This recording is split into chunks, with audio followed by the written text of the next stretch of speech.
সহিহ মুসলিম হাদিস নম্বর 2963।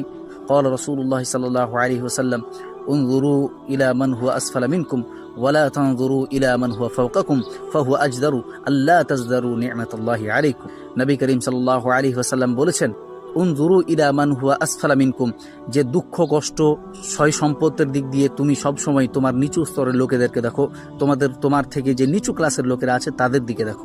ওয়ালা তানজুরু ইলা মান হুয়া ফাওকাকুম, এবং যে তোমার থেকে উঁচু স্তরের লোক, তোমার থেকে উঁচু স্তরের উঁচু পজিশনের লোক, তাদের দিকে তুমি দেখিও না। ফাহুয়া আজদারু আল্লাহ তাজদারু নি'মাতাল্লাহি আলাইকুম, তাহলে কি হবে, যে তুমি আল্লাহ রাব্বুল আলামিনের যে নিয়ামত তোমাকে আল্লাহ রাব্বুল আলামিন দান করেছেন, যতটুকুই নিয়ামত আল্লাহ রাব্বুল আলামিন তোমাকে দিয়েছেন, তুমি ওই নিয়ামতটাকে ছোট্ট মনে করবে না, ওই নিয়ামতটাকে তুমি হাকির মনে করবে না, ওই নিয়ামতটাকে তুমি ছোট্ট মনে করবে না। আমরা যেন একটুতেই নিজের মনকে সন্তুষ্ট করতে পারি এবং আল্লাহ রাব্বুল আলামিনের শুকরিয়া আদায় করতে পারি। আল্লাহ যেন আমাদেরকে সম্মান বুঝিয়ে দেন। আমিন।